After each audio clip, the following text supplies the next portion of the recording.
అపోస్తలుడైన పౌలు కొలసీలు రాసిన పత్రిక 1వ అధ్యాయం 28, 29 వచనాలు చదువుతున్నాను.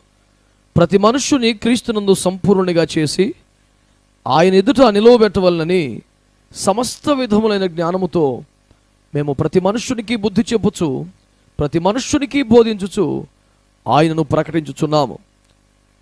అందు నిమిత్తము నాలో బలముగా కార్యసిద్ధి కలుగుచేయు ఆయన క్రియాశక్తిని బట్టి నేను పోరాడుచు ప్రయాసపడుచున్నాను.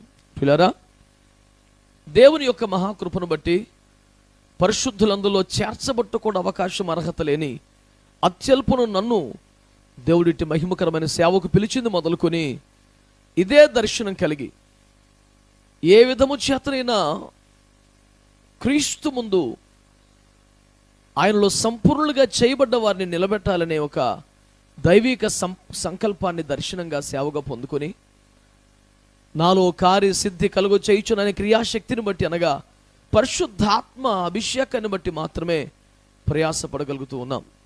ఈ క్రమంలో సంఘ పరిచర్లు కావచ్చు, ఆయా సభల పరిచర్లు కావచ్చు, పరిశుద్ధాత్మ దేవుడు నాలో నుంచి మాట్లాడిన ఎన్నో సందేశాలు వేలాది మందిని రక్షణ పొందిన వారిని ఆధ్యాత్మిక ఉన్నత అనుభవాలకు నడిపించడానికి ప్రభువే కృప చూపాడు.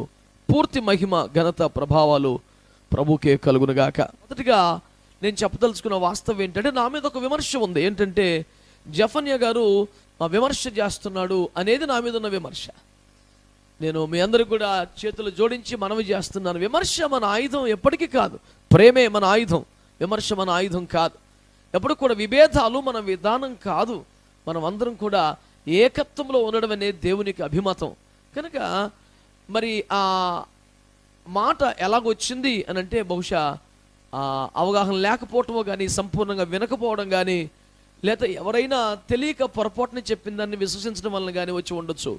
ఉదాహరణకి ఏమిటంటే, జఫన్యా శాస్త్రి గారు ఆయా చోట్ల మాట్లాడుతూ వేదాలలో యేసుక్రీస్తు ఉన్నాడు అని చెబుతున్నాడు, అది పొరపాటు కదా అని చెప్పేసి చాలామంది ఆగ్రహాన్ని వ్యక్తం చేసిన వారు, అనుమానాన్ని వ్యక్తం చేసిన వారు ఉన్నారు.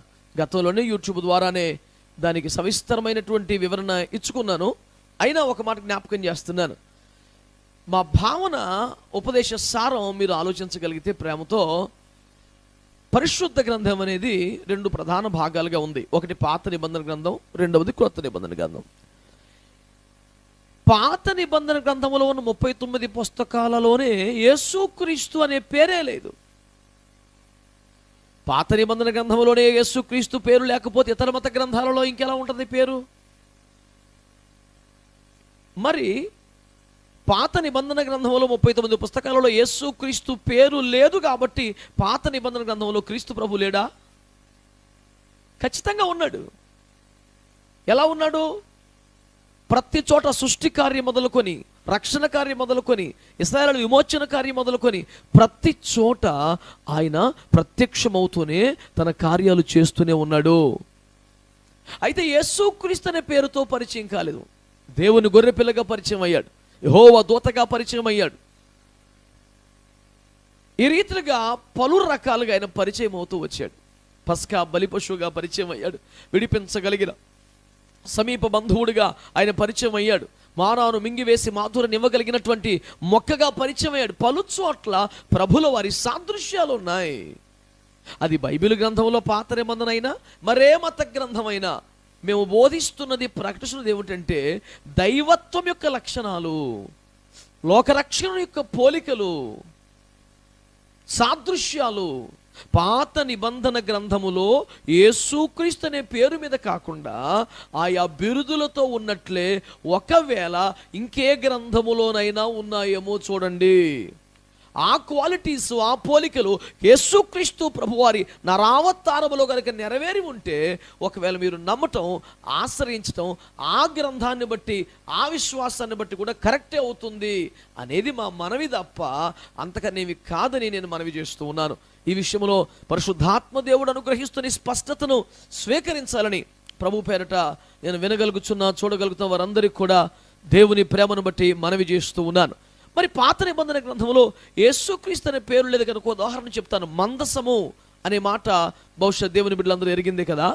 మందసమును దాదాపుగా క్రీస్తుకు సాదృశ్యంగా మనం నమ్ముతున్నాం, ప్రకటిస్తున్నాం.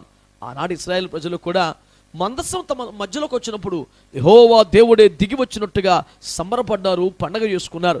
మందసమును శత్రువు చెరగొనినప్పుడు అంతగానే గుండెలు పగిలి ఏడ్చారు, మరణించిన వారు కూడా ఉన్నారు. ఇంకా ప్రభావం వెళ్ళిపోయినట్లే, దేవుడు మన మధ్యలో లేనట్లే, మనము దేవుణ్ణే కోల్పోయాం అంటూ మాట్లాడారు. అవును బిడ్డలారా, మరి నిజంగా మందసమే దేవుడా? అదొక తుమ్మకర్రే కదా, బంగారం వంటి లోహ వస్తువులతో తయారు చేయబడిందే కదా. మందసమే దేవుడా? మందసం మీద ఉన్న కరుణాపీఠమైన కెరూబుల రెక్కలంగా దేవుడు వచ్చి కూర్చునేవాడా? మందసం దేవుడు కాదు, కానీ మందసం దేవునికి సాదృశ్యంగా చెప్పబడింది. ఆ తుమ్మకర యేసు క్రీస్తు ప్రభు యొక్క శరీరపు జీవితానికి అనగా నరవతారానికి సాదృశ్యంగా చెప్పబడింది. లోపట బయట పొదగబడ్డ బంగారు రేకు ఆయన దైవత్వానికి సాదృశ్యంగా చెప్పబడింది. అవును, యేసుక్రీస్తు శరీరములోనికి వచ్చాడు, కానీ శరీర సంబంధంగా ప్రవర్తించలా. శరీర సంబంధమైన ఆలోచనలు లేవు, శరీర కార్యాలు చేసినట్టు దాఖలాలు లేవు. ఆయన మన వలనే శరీరములో ఉన్నప్పుడు ప్రతి బలహీనతతో శోధించబడ్డప్పటికీ పాపము లేనివాడుగా కనబడని దేవుని వాక్యం సాక్ష్యం చెబుతుంది. ప్రపంచం కూడా ఆయన పరిశుద్ధులని సాక్ష్యం చెబుతుంది. నాలో పాపం ఉన్నదని మీలో ఎవడు స్థాపించును అనే యేసునాథుని ప్రశ్న ఈనాటికి శేష ప్రశ్నే, జవాబు లేని సత్యమని ప్రపంచం ఒప్పుకుంటున్న సత్యం. కనుక తుమ్మకర్రే, కానీ లోపట బయట కూడా కర్ర ఎప్పుడు కనపడదు. లోపట బయట బంగారం చేతది పొదగబడింది, కప్పబడింది. కనుక యేసు ప్రభు వారు శరీరావతారంగా వచ్చిన శరీర కార్యాలు లేవు, శరీర సంబంధంగా లేడు అని దైవత్వము లోపట అంతరంగములను బాహ్యములను పరిపూర్ణ దేవుడు అనే సాక్ష్యాన్ని కనపరచడానికి ఆ సాదృశ్యాన్ని వాడుతున్నాం. అంత మాత్రమే కాదు, ఆ యొక్క మందసము లోపల ఏమండి మన్నాగల బంగారు పాత్ర ఉంది, చిగురించిన అహరోను చేతికర్ర ఉంది, నిబంధన పలకలు పెట్టబడ్డాయి దేవుని ఆజ్ఞ మేరకే. ప్రియులారా, మీరు ఆలోచన చేస్తే మరి మన్నా గల బంగారు పాత్ర ఎందుకు పెట్టారు? ఒక్క మాట, ఈ రాత్రి వరకు కూడా ఉండదు మన్నా, రేపొద్దున మళ్ళీ తాజాగా తెచ్చుకోవాలి. పొద్దున్నే వెళ్ళడానికి ఎవరైనా సోమరిగా ఆలోచించి రేపటికి దాచుకుంటే ఉదయానికి కుళ్ళిపోయేది, పురుగులు పట్టేదని నిర్గమకాండం సాక్ష్యం చెబుతుంది. తెల్లవారేసరికి కుళ్ళిపోయే మన్నా ఈ పాత్రలో పెట్టి మందసంలో పెడితే ఇప్పటికీ తాజాగా ఉన్నట్లుగా వాక్యం చెబుతుంది. బిడ్డలారా, అంటే ఏమిటి అర్థం? క్షణభంగురమైన జీవితం, నశ్వరమైన మానవ జీవితం మందసములోనికి రాగలిగితే, అనగా మందసమునకు సాదృశ్యముగా మనం విశ్వసిస్తున్నటువంటి యేసు క్రీస్తు ప్రభువారిలోనికి ఒక జీవితం రాగలిగితే, ఆ క్షణభంగురమైన జీవితాన్ని, ఇంతలో కనిపించి అంతలో మాయమైపోయే నీటి ఆవిరి వంటి జీవితాన్ని, సాగిపోతున్న నీడ వంటి జీవితాన్ని, చేద నుండి కారుతున్న నీటి బిందువుల వంటి జీవితాన్ని ఆయన క్షణభంగురమున స్థితిని మార్చి నిత్య జీవానికి పెంచుతాడు అనే అద్భుత సాక్ష్యం మందసంలో కనపడుతుంది. దేవునికి స్తోత్రం కలుగునుగాక.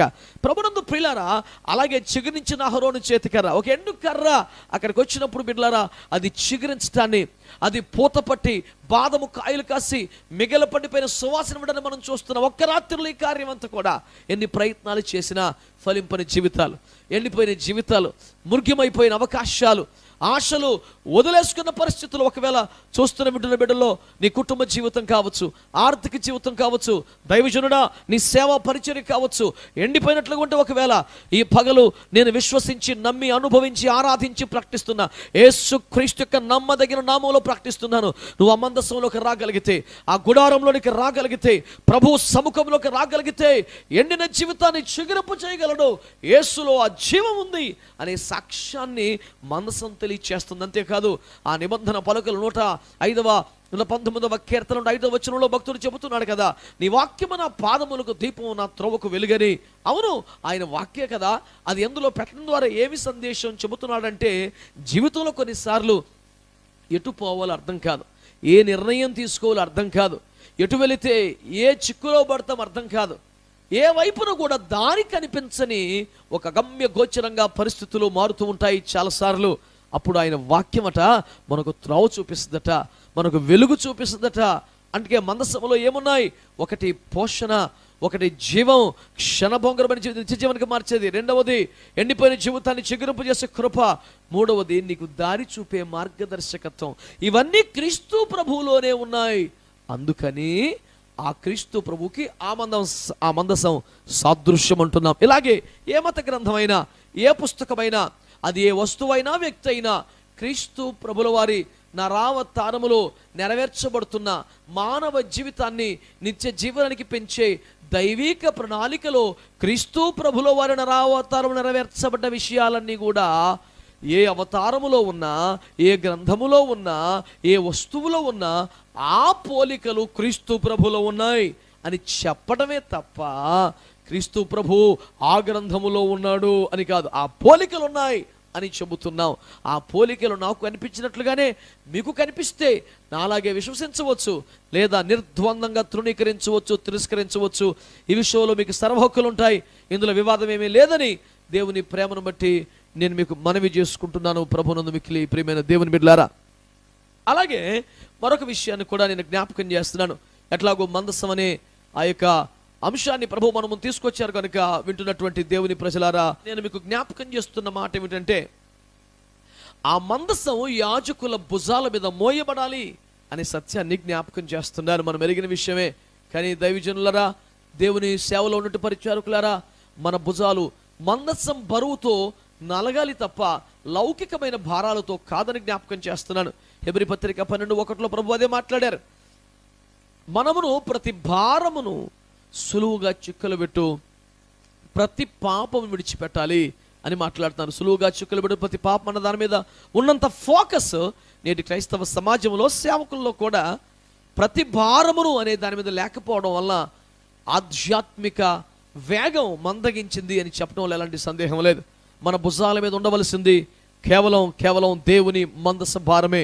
ప్రభుని మన భుజాల మీద మోయాలి, వీధులలో ఊరేగించాలి. ప్రభుని అందరు కనబడినట్లుగా ఆయన్ని పైకెత్తి చూపాల్సిన బాధ్యత ఒక భాగ్యంగా మనకు ఉన్నదని నేను ఈ సందర్భంగా మనవి చేస్తున్నాను దేవుని బిడ్డలారా. అట్లాగనే మరి మరొక సంగతిని కూడా ఆలోచన చేస్తే, క్రైస్తవ విశ్వాసాలలో ఉన్నటువంటి విభిన్నమైనటువంటి సిద్ధాంతాలు, వ్యాఖ్యానాలు, విశ్వాసాలు, వాటి విషయం కూడా అనేక మంది క్రైస్తవ సోదరులు మరి జఫన్యా గారు విమర్శనాత్మకంగా మాట్లాడుతున్నారు అనే ఆలోచన కలిగి ఉంటే, నేను వారికి కూడా దేవుని ప్రేమను బట్టి నా 2 చేతులు జోడించి మనవి చేసి చెప్తున్నా, మరలా చెబుతున్నాను, ఎట్టి పరిస్థితుల విమర్శ మన ఆయుధం కాదు. ప్రేమే మన ఆయుధం ఉన్నదాన్ని గట్టిగా నమ్ముతున్న వ్యక్తిని నేను. కనుక విమర్శ కాదు, సత్యాన్ని వెలికి తీయడానికి ఇలాంటి ఒక భావన ఉంది, ఇలాంటి బోధ ఒకటి ఉంది, ఇలాంటి విశ్వాసం ఒకటి ఉంది.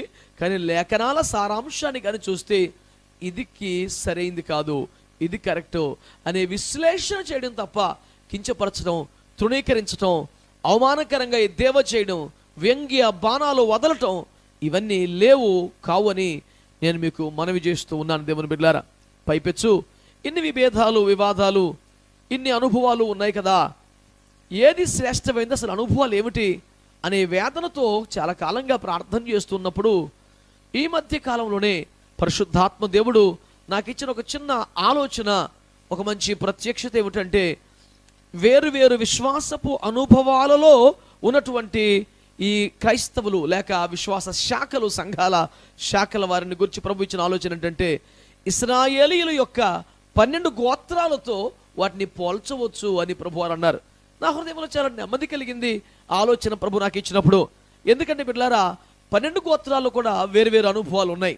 వేరు అనుభవాలు, వేరు పద్ధతులు, వేరు ప్రత్యేకతలు ఆయా గోత్రాలు ఉన్నట్టు మనం చూడగలం.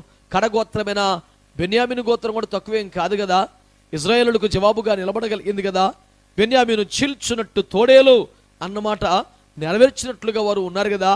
ఇలాగా యూదా గోత్రం ఉన్న ప్రత్యేకత తెలియంది కాదు, లేవీ గోత్రం ఉన్న విశిష్టత మనకు తెలియంది కాదు. ఇలాగెన్నో ప్రత్యేకతలు ఉన్నాయి. అయితే వేరు అనుభవాలు ఉన్నా, వారి ప్రత్యేకతలు వేరైనా అందరూ ఒకే సముద్రాన్ని దాటాలి, అందరూ అదే మన్నా తినాలి, అందరూ ఆ బండలో నీళ్ళు తాగాలి, అందరూ ఆ మేఘం కింద నడవాలి, అందరూ ఆ ఎడారి అనుభవాలు, అరణ్య అనుభవాలు దాటి వాగ్దాన దేశాన్ని వైపు వెళ్ళాలి. ఈ మాట చెప్పడం ద్వారా పరిశుద్ధాత్మదేవుడు నేర్పిన పాఠం ఏంటంటే, ఆయా సంఘాలలో వేరు అనుభవాలు ఉండొచ్చు, కానీ అందరికీ ఒకే మన్నా, ఇదే వాక్యం, ఒకే జలం, అదే పరిశుద్ధాత్మ, అదే మేఘం కింద, అదే ఆత్మ నడిపింపులో సాగాలి. ఈ అనుభవాలన్నీ దాటి ఎర్ర సముద్రానగా ఆ బాప్తిస్మాన్ని, నీటి బాప్తిస్మాన్ని పొంది అలాగే వాగ్దాన దేశానికి వెళ్ళాలని ప్రభు నేర్పుతూ ఉన్నాడు. కనుక ప్రయాణములో కొందరు అడుగులు ముందుకు పడవచ్చు, కొన్ని అడుగులు వెనక ఉండవచ్చు, కానీ ఒక్క డెక్క కూడా విడవబడకూడదనేది దైవజనుడైన మోషే ద్వారా సార్వత్రిక సంఘానికి, ప్రతి దైవజనుడికి దేవుడు అనుగ్రహించిన భారం. కనుక ఏ ఒక్కరూ విడిచిపెట్టబడకూడదు. అందరినీ ప్రోత్సహించాలి, అందరినీ బలపరచాలి. యెహోషువ కాలేబుల వలె అవసరమైతే సమాజానికి అడ్డుపడి వస్త్రములు చింపివేసుకొని, గోనె పొట్ట కట్టుకొని, బూడిద పోసుకొని, అంగలార్చి అయినా సరే ప్రజలను తిరిగి దేవుని వైపునకు, వాగ్దాన దేశం వైపు, సియోను వైపు నడపవలసిన బాధ్యత మనకుందని నేను మీకు జ్ఞాపకం చేస్తున్నాను. దేవుని ప్రజలారా, దేవుని బిడ్డలారా, కనుక ఏ అనుభవాన్ని కించపరిచేది కాదు. ఇది ఎట్లా ఉంటుందంటే, ఒకవేళ నేను విశాఖపట్నంలో సేవ చేస్తున్నాను కనుక ఒక కారులో ఒక నలుగురు విశాఖపట్నంలో బయలుదేరారు అనుకోండి, విజయవాడ వరకు ప్రయాణం చేయాలా, వెనకాల ఇంకో కారు, ఒక 4 కార్లు అందరూ సహోదరులు బయలుదేరారు. ఒక కారు అనకాపల్లి దాటింది, ఒక కారు తుని దాటింది, ఒక కారు ఇంకా విశాఖపట్నం సిటీలోనే ఉంది. అయినంత మాత్రాన ముందు వెళ్ళిన వాడు పరలోకంలో వాడు ఒక్కడే ఉంటాడని కాదు, వెనకాల ఉన్నవాడు పూర్తిగా విడవబడినట్టు కాదు. ప్రభు కృపలో, ప్రభు రాకడలోపు వీళ్ళందరూ కూడా గమ్యానికి రావాలనే ప్రయత్నం. నీ కారు కొంచెం ముందు వెళ్తుంది, ఆ కారు కూడా వస్తుంది.